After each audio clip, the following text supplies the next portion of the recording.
Friends welcome to global online Kannada. Friends, ಈ ಒಂದು ವಿಡಿಯೋದಲ್ಲಿ ನಾವು ಕರ್ನಾಟಕ ಸೆಟ್ 2023ಗಾಗಿ ಟೀಚಿಂಗ್ ಆ್ಯಂಡ್ ರಿಸರ್ಚ್ ಆಪ್ಟಿಟ್ಯೂಡ್ ಸಲುವಾಗಿ ರಿಸರ್ಚ್ ಆಪ್ಟಿಟ್ಯೂಡ್ ಮೇಲೆ ಕೆಲವು MCQ ಅನ್ನು ಡಿಸ್ಕಷನ್ ಮಾಡ್ತಾ ಇದ್ದೀವಿ. ಸೊ ಈ ಒಂದು ವಿಡಿಯೋದಲ್ಲಿ ನಾವು ರಿಸರ್ಚ್ ಪ್ರಾಸೆಸ್ ಮೇಲೆ MCQಗಳನ್ನು ಡಿಸ್ಕಷನ್ ಮಾಡೋಣ. ಸೊ ಅದೇ ರೀತಿ ಕರ್ನಾಟಕ ಸೆಟ್ 2023ಗಾಗಿ ನೀವು ಪ್ರಿಪ್ರೇಷನನ್ನು ಮಾಡ್ತಾ ಇದ್ದರೆ paper 1 teaching and research aptitude ಸಲುವಾಗಿ ಗ್ಲೋಬಲ್ ಆನ್ಲೈನ್ ಕನ್ನಡ ವತಿಯಿಂದ ಕಂಪ್ಲೀಟ್ ಥಿಯರಿ ಲೆಕ್ಚರ್ಸನ್ನು ನೀಡ್ತಾ ಇದ್ದೀವಿ, MCQ ಲೆಕ್ಚರ್ಸನ್ನು ಕೊಡ್ತಾ ಇದ್ದೀವಿ, ಪ್ರಾಕ್ಟೀಸ್ MCQ ಸೆಟ್ ಕೊಡ್ತಾ ಇದ್ದೀವಿ, 50 ಮಾಕ್ ಟೆಸ್ಟ್ಗಳನ್ನು ನೀಡ್ತಾ ಇದ್ದೀವಿ, ಜೊತೆಗೆ ನೋಟ್ಸ್ ಕೂಡ ಅವೈಲೇಬಲ್ ಇದೆ, ಮತ್ತು PYQs ವಿತ್ ಆನ್ಸರ್ಸ್ ಆ್ಯಂಡ್ ಎಕ್ಸ್ಪ್ಲನೇಷನನ್ನು ನೀಡ್ತಾ ಇದ್ದೀವಿ ಕನ್ನಡ ಮತ್ತು ಇಂಗ್ಲೀಷ್ ಎರಡು ಲ್ಯಾಂಗ್ವೇಜ್ನಲ್ಲಿ. ಸೊ ಈ ಒಂದು ಕೋರ್ಸ್ ನಿಮಗೆ ಕೇವಲ 2000 ರುಪೀಸ್ಗೆ ಸಿಗ್ತಾ ಇದೆ. ಸೊ ಅದೇ ರೀತಿ ಪೇಪರ್ 2 ಆಲ್ ದ ಸಬ್ಜೆಕ್ಟ್ಸ್ ಸಲುವಾಗಿ ಕಂಪ್ಲೀಟ್ ನೋಟ್ಸ್ ಇನ್ PDF ಮತ್ತು 2000+ MCQ ಸೆಟ್ಟನ್ನು ಕೊಡ್ತಾ ಇದ್ದೀವಿ 1000 ರುಪೀಸ್ನಲ್ಲಿ. ಸೊ ಇದಕ್ಕಾಗಿ ನೀವು ಗ್ಲೋಬಲ್ ಆನ್ಲೈನ್ ಆ್ಯಪನ್ನು ಪ್ಲೇಸ್ಟೋರ್ನಿಂದ ಡೌನ್ಲೋಡ್ ಮಾಡ್ಕೊಳ್ಬೇಕು. ನಿಮ್ಮ ಮೊಬೈಲ್ ನಂಬರ್ ಅಥವಾ ಇಮೇಲ್ ID ಮೂಲಕ ರಿಜಿಸ್ಟರ್ ಮಾಡ್ಕೊಳ್ಳಿ. ನಂತರ ನೀವು ಇಲ್ಲಿ ಸರ್ಚ್ ಫಾರ್ ಕೋರ್ಸಸ್ನಲ್ಲಿ KSET 2023 ಪೇಪರ್ 1 ಅಂತ ಸರ್ಚ್ ಮಾಡಿದರೆ ನಿಮಗೆ ಪೇಪರ್ 1 ಕೋರ್ಸ್ ಅವೈಲೇಬಲ್ ಆಗ್ತಾ ಇದೆ. So here the first question is, which of the following is not the requirement of hypothesis? Option A, be based on facts. Option B, be conceivable. Option C, contradict the knowledge of nature.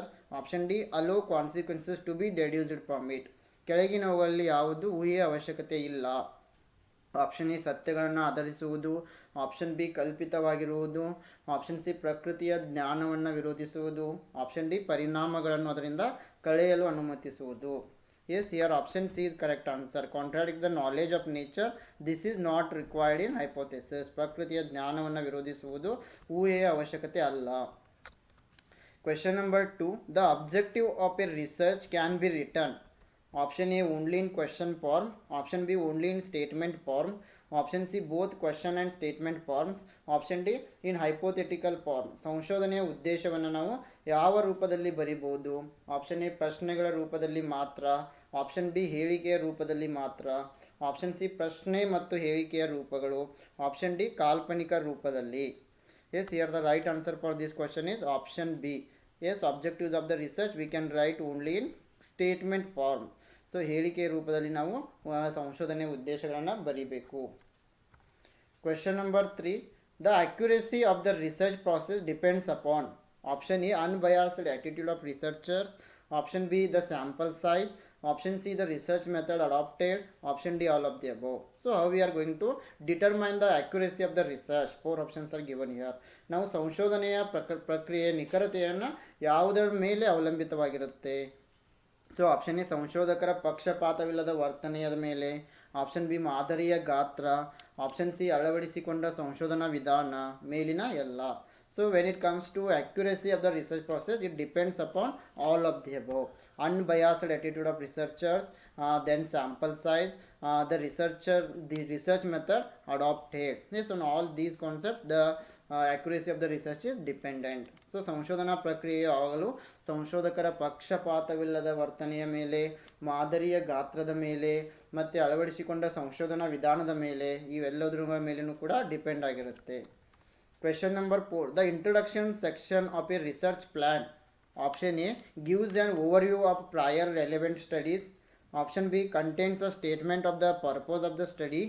Option C concludes with a statement of the research questions. Option D all of the above. ಸಂಶೋಧನಾ ಯೋಜನೆಯ ಪರಿಚಯ ವಿಭಾಗ.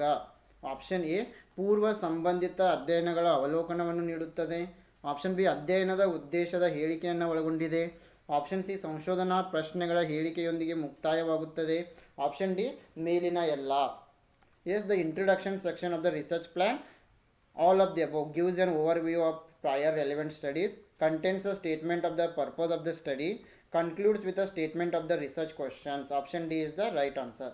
ಸಂಶೋಧನಾ ಯೋಜನೆಯ ಪರಿಚಯ ವಿಭಾಗ ಪೂರ್ವ ಸಂಬಂಧಿತ ಅಧ್ಯಯನಗಳ ಅವಲೋಕನವನ್ನು ನೀಡುತ್ತದೆ, ಅಧ್ಯಯನ ಉದ್ದೇಶದ ಹೇಳಿಕೆಯನ್ನು ಒಳಗೊಂಡಿದೆ, ಸಂಶೋಧನಾ ಪ್ರಶ್ನೆಗಳ ಹೇಳಿಕೆಯೊಂದಿಗೆ ಮುಕ್ತಾಯವಾಗುತ್ತದೆ. ಸೊ ಮೇಲಿನ ಎಲ್ಲವೂ ಕೂಡ ಇಲ್ಲಿ ಸರಿಯಾಗಿರೋದ್ರಿಂದ ಆಪ್ಷನ್ ಡಿ ಸರಿ ಉತ್ತರ ಆಗಿದೆ.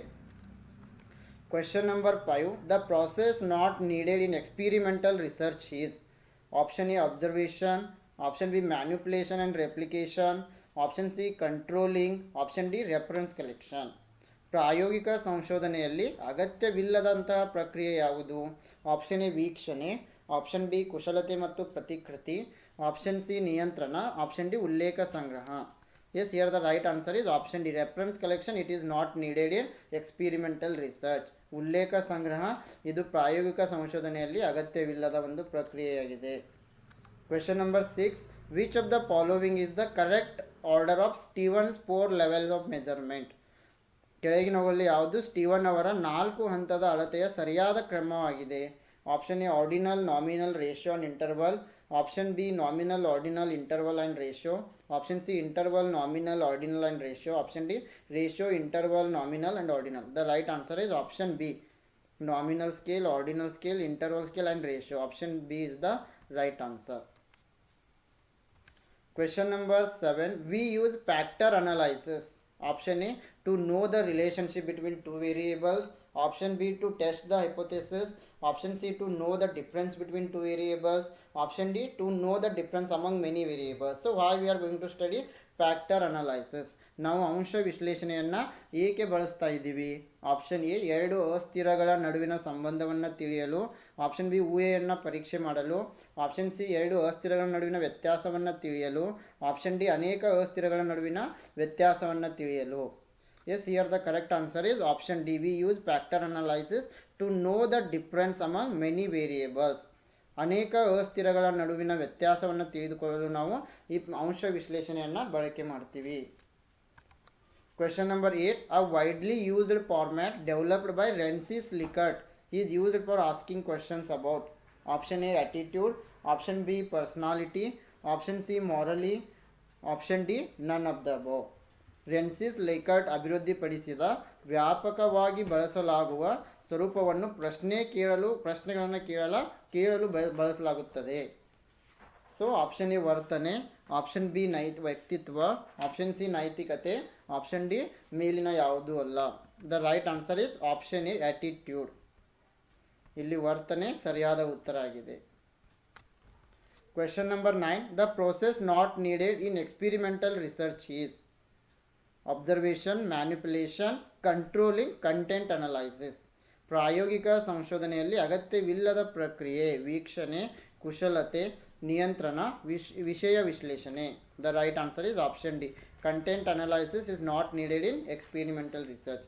ಈ ವಿಷಯ ವಿಶ್ಲೇಷಣೆಯು ಪ್ರಾಯೋಗಿಕ ಸಂಶೋಧನೆಯಲ್ಲಿ ಅಗತ್ಯವಿಲ್ಲ. Question number 10. Which one of the following is a data collection method? The opinion, positivism, the case study, the interview. ಕೆಳಗಿನವುಗಳಲ್ಲಿ ಯಾವುದು ಡೇಟಾ ಸಂಗ್ರಹಣೆಯ ವಿಧಾನವಾಗಿದೆ?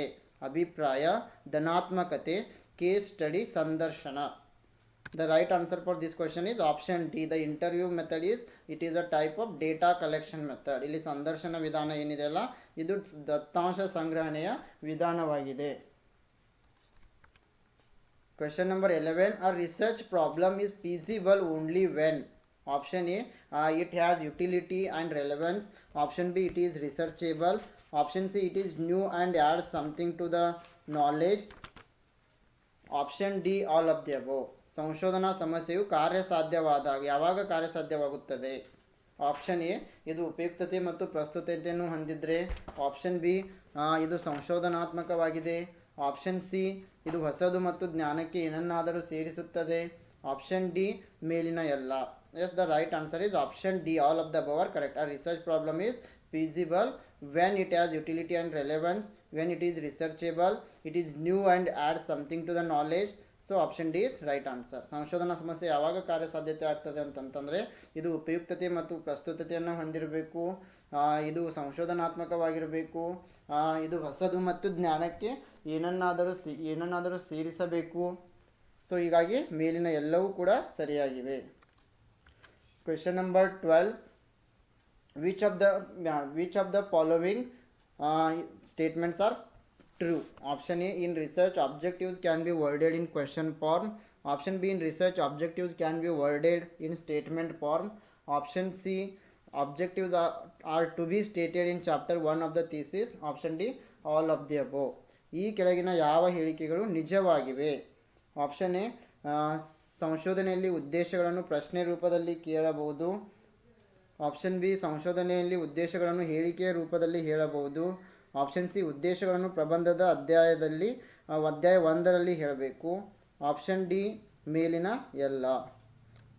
Yes, here the right answer is option B is correct answer. In research, objectives can be worded in statement form.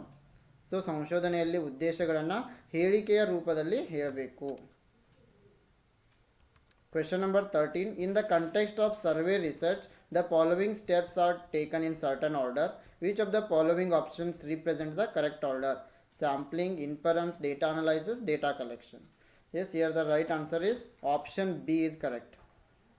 First one is sampling, then data collection, then data analysis, at the end inference. Question number 14. A satisfactory statistical quantitative method should not possess which one of the following qualities? Option A appropriateness, option B measurability, option C comparability, option D flexibility. ತೃಪ್ತಿಕರವಾದ ಸಂಖ್ಯಾಶಾಸ್ತ್ರೀಯ ಪರಿಮಾಣಾತ್ಮಕ ವಿಧಾನವು ಈ ಕೆಳಗಿನ ಯಾವ ಗುಣಗಳನ್ನು ಹೊಂದಿರಬಾರದು?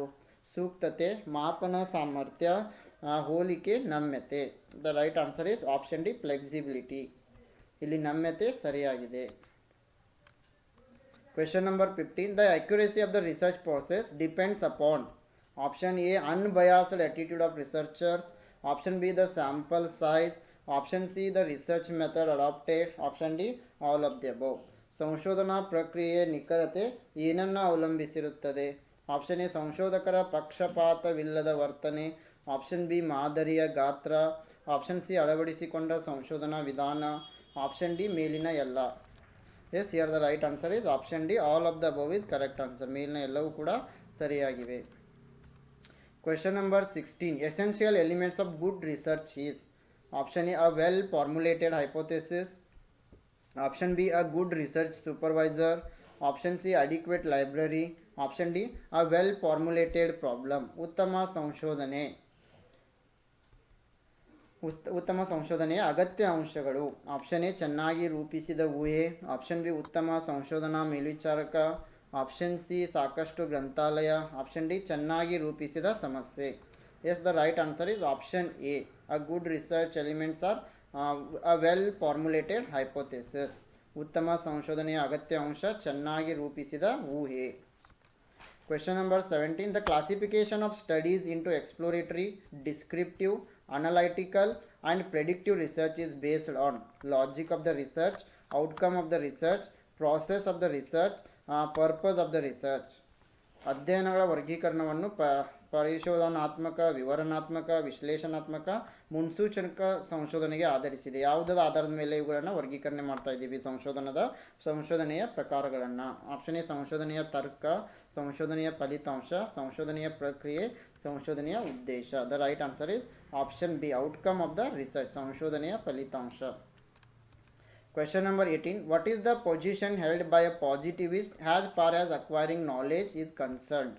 Option A general positive attitude towards research, option B scientific research should be based on value free empirical observations, option C exact knowledge can be acquired from the society, option D none of the above. ಜ್ಞಾನವನ್ನು ಪಡೆದುಕೊಳ್ಳುವುದಕ್ಕೆ ಸಂಬಂಧಿಸಿದಂತೆ ಒಬ್ಬ positivist ಹೊಂದಿರುವ ಸ್ಥಾನ ಯಾವುದು? ಸಂಶೋಧನೆಯ ಬಗ್ಗೆ ಸಾಮಾನ್ಯ ಧನಾತ್ಮಕ ವರ್ತನೆ, ವೈಜ್ಞಾನಿಕ ಸಂಶೋಧನೆಯು ಮೌಲ್ಯ ಮುಕ್ತ ಪ್ರಾಯೋಗಿಕ ಅವಲೋಕನಗಳನ್ನು ಆಧರಿಸಿರಬೇಕು, ಸಮಾಜದಿಂದ ನಿಖರವಾದ ಜ್ಞಾನವನ್ನು ಪಡೆಯಬಹುದು, ಮೇಲಿನ ಯಾವುದು ಅಲ್ಲ. The right answer is option B scientific research should be based on value free empirical observations. So ವೈಜ್ಞಾನಿಕ ಸಂಶೋಧನೆಯು ಮೌಲ್ಯ ಮುಕ್ತ ಪ್ರಾಯೋಗಿಕ ಅವಲೋಕನಗಳನ್ನು ಆಧರಿಸಿರಬೇಕು. Question number 19. An ontological question is usually about option A diagnosis of a medical problem, option B study of things outside ourselves and external reality, option C use of questionnaires or interviews in project, option D acceptable level of knowledge.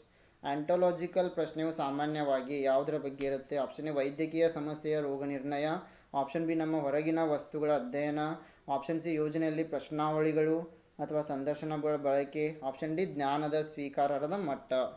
The right answer is option B study of things outside ourselves and external reality. ನಮ್ಮ ಹೊರಗಿನ ವಸ್ತುಗಳ ಅಧ್ಯಯನ ಅಥವಾ ಬಾಹ್ಯ ವಾಸ್ತವದ ಅಧ್ಯಯನ. Question number 20. A 9-year-old is taller than 7-year-old once. It is an example of vertical studies, cross-sectional studies, experimental studies, case study. 9 ವರ್ಷದ ಮಗು 7 ವರ್ಷದ ವಯಸ್ಸಿನ ಮಗುವಿಗಿಂತ ಎತ್ತರವಾಗಿದೆ. ಇದು ಉದಾಹರಣೆಯಾಗಿದೆ. Vertical study, cross sectional study, experimental study, case study. The right answer is yes. You have to comment the right answer in the comment section. So ಸರಿಯಾದ ಉತ್ತರವನ್ನು ನೀವು ಕಮೆಂಟ್ ಮಾಡಬೇಕು. Yes friends, for teaching and research aptitude KSET paper 1 we are providing theory lectures, MCQ lectures, practice MCQ set, 50 mock tests, notes, PYQs only at rupees 2000. For paper 2 notes in PDF format plus 2000 plus MCQ set only at rupees 1000. So you can download global online app to join. You can also contact the given number. You can just send a WhatsApp message or you can just call to this number. Yes, I wish all the best to all.